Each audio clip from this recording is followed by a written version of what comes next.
اس نے پھولی سانسوں کے ساتھ بمشکل اپنے وجود کو گھسیٹتے ہوئے برآمدے میں دری کرسی پر گرایا۔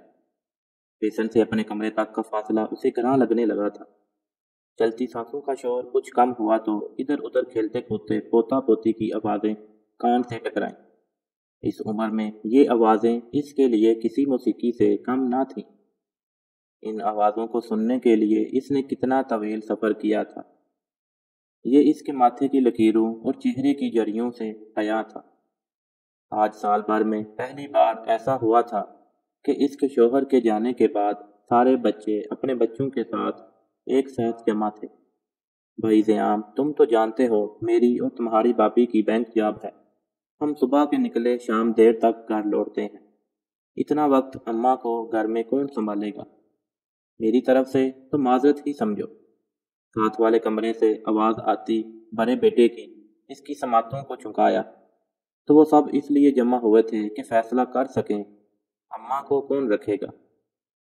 سلمان بھائی، آپ تو جانتے ہیں کہ میں تو رہتا ہی سسرال میں اور مجھے بڑی مشکل سے برداشت کرتے ہیں۔ اماں کو کیسے سہ لیں گے؟ بڑے بھائی کو ہاتھ جاتا دیکھ کر منجیلا بیٹا بھی ایک طرف ہو گیا۔ دیکھا، اسی دن کے لیے میں تمہیں گردمادی سے منع کرتا تھا۔ اپنا کماتے تو آج اپنی مرضی کر تو سکتے۔ منجلے کی بات پر بڑے بیٹے نے لتاڑنا چاہا۔ آپ تو بھائی اپنا کماتے ہیں، آپ کر لیجئے نا اپنی مرضی۔ منجلے نے لحاظ ہلائے تاک رکھتے ہوئے آئینہ دکھایا۔ یوں یوں بحث بڑھتی جاتی تھی، لہجوں کی تلخی میں بھی اضافہ ہو جاتا تھا۔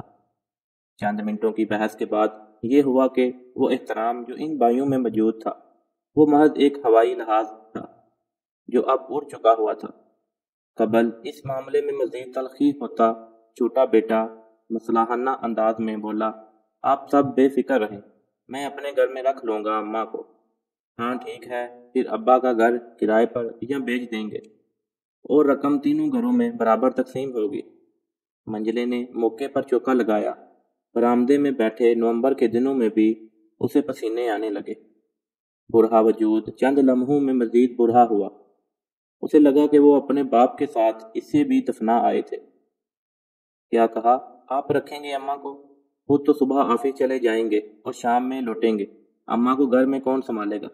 چھوٹی بہو میدان میں آئی۔ کون پکائے گا ان کا پرہیزی کھانا؟ کون دے گا انہیں گری گری دعائیں اور پانی؟ تو آپ کمانا ہے تو اپنے سر پر کمائیں۔ کمرے میں کچھ دیر خاموشی چھائی رہی، پھر منجلی بہو اپنی نند کو مخاطب کرتے ہوئے بولی، نائلہ، اماں یوں بھی تم سے بہت مایوس ہیں۔ اگر اپنے ساتھ تم رکھ لو تو شاید یہ اماں اور تمہارے لیے ٹھیک رہے گا۔ وہ تمہارے بچے بھی سنبھال لیا کریں گی۔ اکلوتی نند اس خیال پر چڑھ ہی تو گئی۔ بابی، اس سے اچھا خیال تو آپ کے دماغ میں آ بھی نہیں سکتا تھا۔ اماں تو بچے سنبھال لے گی، لیکن میری ساس کو کون سنبھالے گا؟ بلائی منزل میں رہتی ہیں، دن بھر آتے جاتے لوگوں کو گھورتی ہیں، اماں کو دیکھ کر میری جان کھا جائیں گی۔ اور احتشام انہیں تو آپ جانتے ہی ہیں، وہ کیا نہیں کہے گا کہ میری اماں کو تو تم نے اپنے ساتھ نہیں رکھا۔ تم اپنی اماں کو کس منہ سے میرے گھر لائی ہو؟ اور نہ بھی کہے تب بھی ان کا مزاج ایسا ہے کہ وہ تو پرانے مہمان کو ایک دن سے زیادہ برداشت نہیں کرتے۔ کجا کے مستقل رکھنا۔ پینے کی گھٹن کچھ اور بڑھی تھی۔ ماضی کی یادیں ایک ایک کر کر اس کے دماغ پر دستک دینے لگی۔ بڑھاپا بھی عجیب شے ہے، کب بلا دیتا ہے سوائے ماضی کے۔ وہ جب بیاہ کر اس گھر میں آئی تو اپنے بڑے سے گھر کے سامنے یہ گھر چھوٹا لگا کرتا۔ وہ ذرا ذرا سی بات پر ضد کرنے والی، بات بات پر ناک منہ چڑھانے والے نے کس خوش دلی سے اپنے میاں کے چھوٹے سے گھر میں خود کو ایڈجسٹ کیا تھا۔ یہ بات اس کے والدین کے لیے بھی بہت حیرت انگیز تھی۔ 4 نئے دن خوشی خوشی گزر گئے، لیکن پھر اطاعت ہونے لگی۔ وہ آزائشوں کی عادی تھی، اس چھوٹے سے گھر میں کیسے رہ سکتی تھی؟ وہ سوچتی کہ اپنے باپ سے کہے گی تو اسے اچھا گھر لے دیں، لیکن یہ سوچ کر چپ ہو رہتی کہ اس کے شوہر کی خودداری پر سوال اٹھے گا۔ جب پہلی اولاد گھر میں آئی تو خود کو جیسے بھول گئی۔ اس کے لیے سب کچھ وہی تھا۔ شوہر خوددار تھا لیکن حساس چھو کر نہ گزرا تھا۔ اولاد کی خوشی میں وہ اس عیب پر بھی آنکھیں موڑ گئی۔ دن مہینے سال پر لگا کر اڑ گئے۔ 3 بیٹے اور 1 بیٹی، اس کی یہی کل کائنات تھی۔ وہ انہی تینوں میں گم تھی کہ ایک یتیم رشتہ دار بچی نے اس کی ممتا کو جگایا۔